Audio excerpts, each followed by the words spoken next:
me tell you a problem that you have and that I have. And most people anywhere have this problem. You know, we used to, way back when, we used to have built-in boundaries.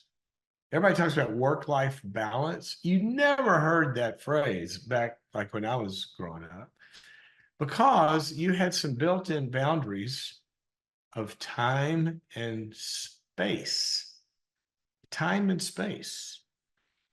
You went to work, and that was in a time boundary, 8 to 5, 9 to 5, whatever it was. And from those hours, you were at work, right? There's a space. You go over there, there's your work. Time hits, you punch out, either literally or metaphorically, and you went home or you went to the tennis court or preferably the golf course or wherever you go spend your personal time. Remember that? Remember when you had some of that? Well, I remember one time when I was a kid. I was on the golf course. It was in the summer, and I was out on the practice range. And usually, afternoon, mid-afternoon, there's not many people out there because everybody's working. Well, I remember Dr. Schroeder. He was a good player. Every now and then I played with him, and he's out there hitting balls, and it's kind of like mid-afternoon. And I walk up to him and say, "What are you doing here? Everybody's at work." He said, "Oh, I'm at work." I said, "What do you mean you're at work?" And he pointed to his belt. And he said, "This little device," guess what? It was a pager. And I was a kid. That's when beepers first came out. And I said, "What's that?" And he said, "Well, they can send a radio signal to this thing and it beeps. And I can run in and call the hospital, which was right next to the golf course, and find out if it's an emergency surgery. And I can go over, I can be there in a few minutes." He was an anesthesiologist. He said, "Otherwise, I just sit around waiting on something unless something's scheduled." So now this is awesome. I said, "Oh my gosh, you can have playtime when you're on call." Because back then, if you were a doctor and you were on call, you had to be physically. I remember my friend's dad, when he was on call, he was a surgeon, but when he was on call, he couldn't leave the house with us. He had to stay near a phone. Well, pager changed all that. That was the first piercing of the wall between work and home and all that. And then they invented this thing called the cell phone. And now your boss could kind of find you anywhere, or your spouse or kids or friends could find you at work. And now we got to think about time management for the first time. Think of that. And then the socks got blown off of it because they invented this thing called the internet. And I remember when it happened, you could get work emails at home from your boss or a client or whatever. And now all of that protected personal versus professional life, the boundaries were gone.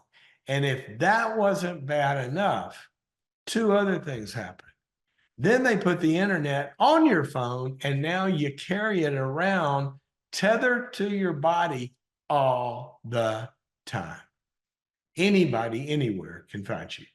Spammers, advertisers, friends, relatives that you wish weren't relatives, or friends that for whatever reason you don't have time to talk to or don't need to or whatever, bosses, anytime, anywhere. You just dedicated this personal time, and then boom, your phone pings. Or worse than that, I said two things.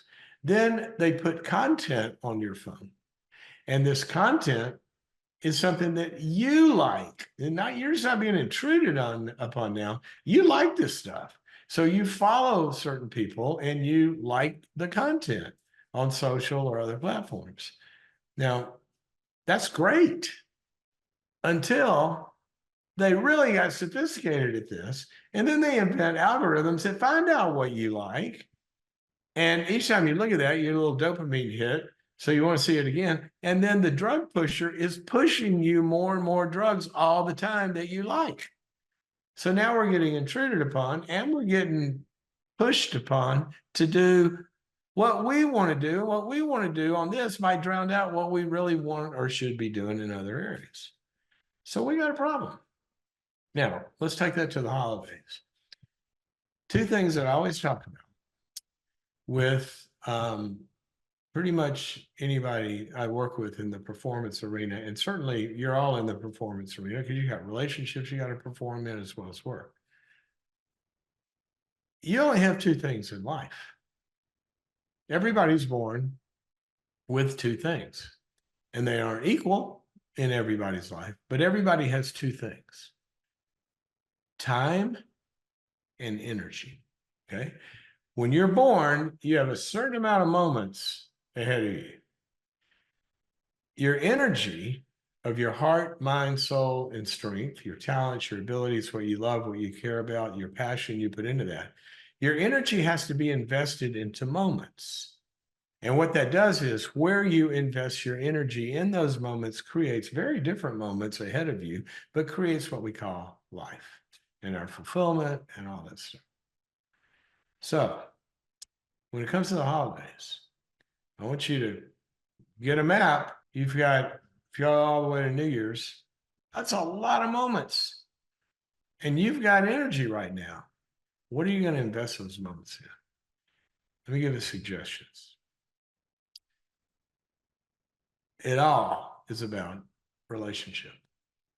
At Christmas time, I think, in all times, primarily, I think about our relationship with God and our key relationships in life that give us a space to express the deepest meanings that we have in the most purposeful things we do, as well as create the most happiness and joy.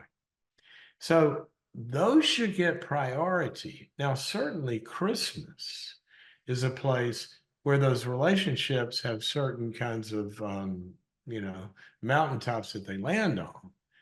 And that's in giving and gatherings mainly.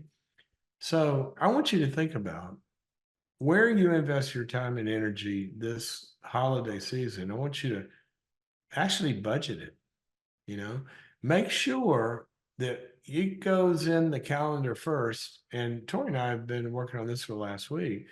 There are certain relationships and certain people that we want to make sure we guard time for, and certain other activities for us, and put that in first.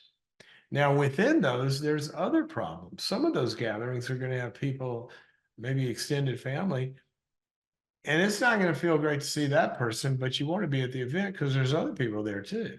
So you got to also think about how you're going to immunize yourself against Uncle Joey, okay, who might have hurt you in some of his previous comments, or maybe grandma, maybe you're single and all grandma cares about is when are you going to get married and have some grandbabies, and certainly all grandmas ought to say that. I want to be a grandpa someday. I'm going to say that to my kids.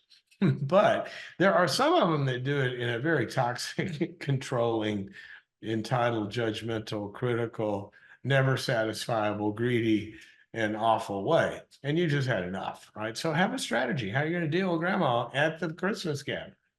One way is get a wingman or a wing mom, a wing person. Make sure whenever you talk to grandma, your sister's with you, or a friend or whatever, and they can get you out of that conversation or guard you from going places you don't want to go, or other scripts that you might have. When that topic comes up, you say, you know what, this is holidays. I'm not really thinking about life planning like right now.